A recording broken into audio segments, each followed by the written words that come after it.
What's up, guys? Retro Gamer Gen X back with another episode here, and today's is going to be a little bit different. We're going to be doing a review of a product. Today is Father's Day. I'm filming this on Father's Day, so a little late for all you fathers out there. I hope you had a happy Father's Day.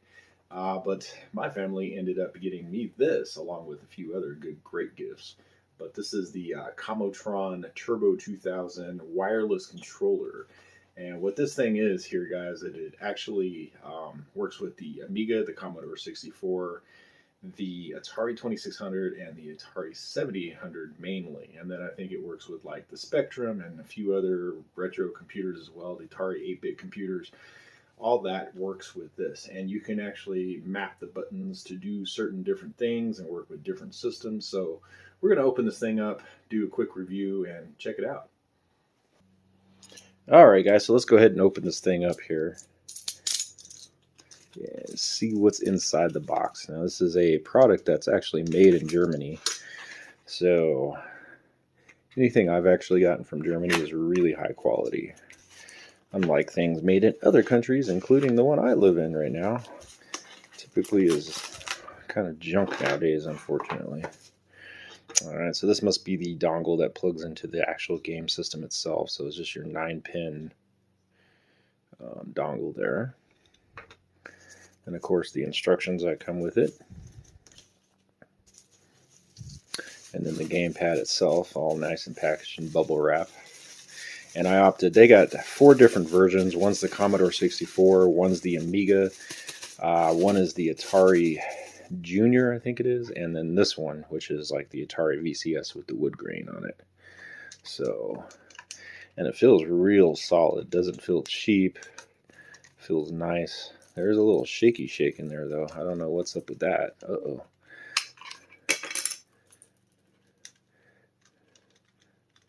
There's a bunch of crap from manufacturing in there. I'm just kind of dumping out. There, I don't hear the shaky shake no more. But this is where you put your batteries in, so let me go ahead and do that here.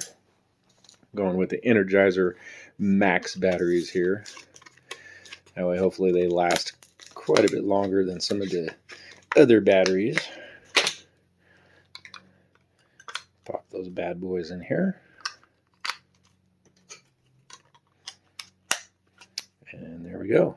So it looks like it is up and running. Now my problem is, does it stay on all the time?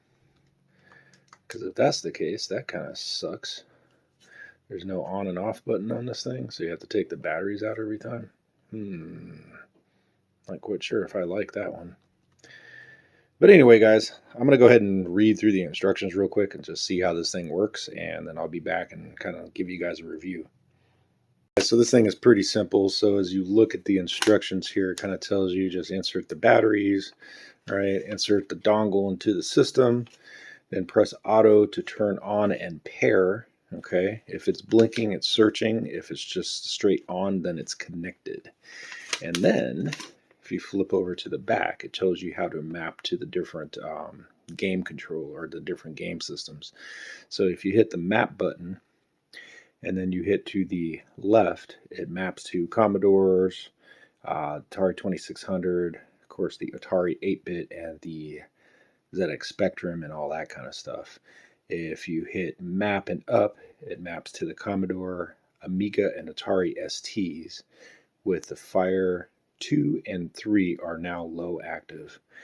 And then if we hit map and then go to the right, it goes to Atari 7800 mode, which the Fire 1 and 2 are right fire and Fire 3 is the left fire button.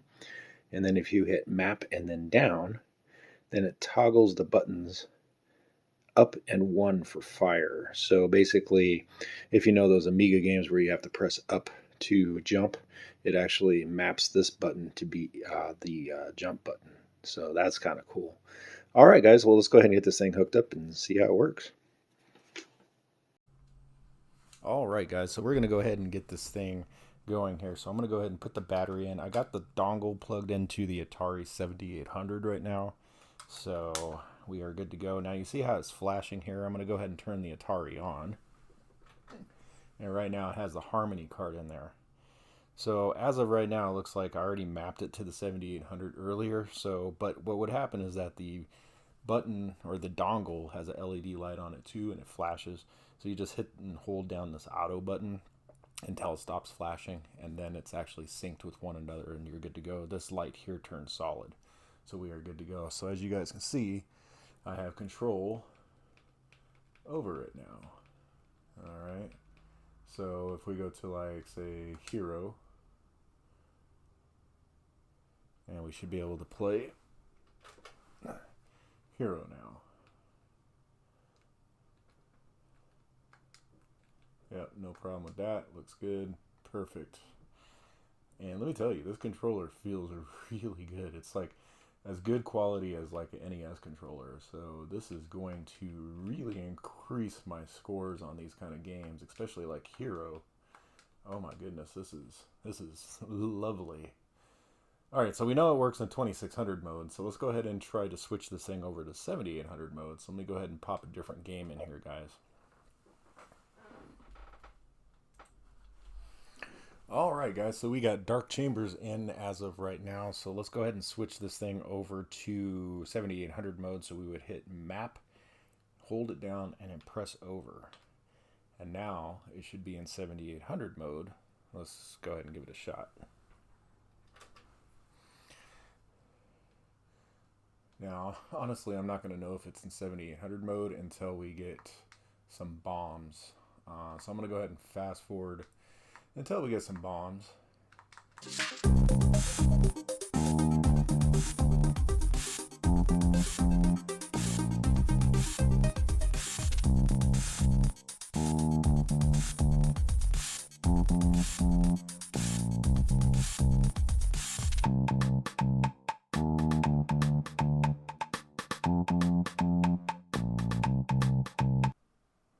Alright, so I just picked up a bomb there, guys. Let's see if it works. I don't know what button it would be. Yep. Okay, so it's this button. So this one's fire. This one's the other button. So yeah, looks like it works just fine in 7800 mode. Perfect. So now with that being said, let's go ahead and get this thing attached to an Amiga and load up a game where you actually have to hit the up button to jump, because you should just have to push this button now to jump on those games. So let me go ahead and give that a try too. Unfortunately, with the Amiga, I can't hook this up to my audio or my video capture device because it's just RGB. It has composite out, but it's only monochrome composite on the Amiga 2000. So I would have to use the adapter that I have for the Amiga 500 and hook everything up, and I just really didn't feel like doing that, so we're just gonna do it this way, guys. So as you guys can see, I have the Amiga 2000 all hooked up here, so we're good to go. Let me go ahead and get this dongle inside of here, and it should fit no problem, and it does. Okay, so let's go ahead and turn the Amiga on. I've got another world booted, and I've kind of already got everything set up. So I showed you guys how to actually get these things synced by pressing the auto once you put the dongle in, and then this light here turns solid and the light on the dongle turns solid. So, and then to map to Amiga mode, we go map and then press up, and that puts us into Amiga mode. Okay, so let's go ahead and press a button to continue. And as you guys can see here, I can press up, right, to go up like you normally would, right? But also, here's the other cool thing. Instead of pressing up to jump, you can press this to jump, the button to jump, which is not something you can usually do on an Amiga. And then of course you have your other button here to run and to attack. So that makes playing Amiga games so much easier, guys.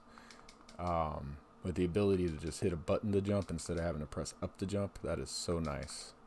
You Amiga guys will know what I'm talking about. So now obviously this works with a ton of different other systems. The 2600, the Atari 8-bit line, works with the Commodore 64, the Commodore VIC-20, just a crap load of these 9-pin joystick type of game systems. Now, my biggest question is, would it work with the Sega Master System? Nowhere on here does it say that it works with the Sega Master System, so I'm assuming it doesn't.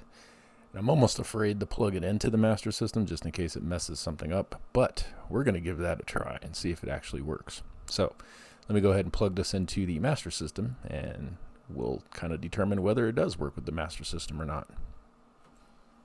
Go ahead and try this with the Master System now. So let me go ahead and turn it on, and then we're going to get it synced up. There we go. So now it's synced, and let's see if we got control here. Now, I didn't think this was going to be an issue as far as controlling this. Now I need a 2-button game. One of the ones I know is a 2-button game is actually SG-1000 game, which is Choplifter. So we're going to go ahead and pick that.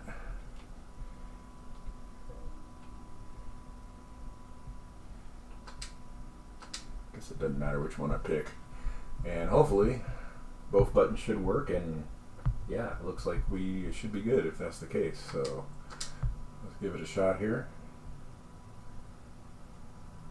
Up we go. That shoots, and that turns us. Yep, so this works with the Master System as well, guys. So that is pretty cool.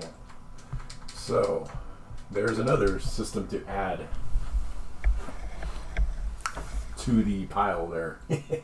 Alright guys, well I'm going to go ahead and let you go. I just wanted to show you guys this controller. I think it's really cool. I'm going to go ahead and play some Choplifter and a whole bunch of other classic games here today. Enjoy my Father Day playing video games. Alright you guys, well you guys have a great one, and like I said, to all you fathers out there, I know this is a little belated because this will be posted sometime later on, but I hope you guys had a great Father's Day as well. Peace out, y'all. Game over, man. It's game over.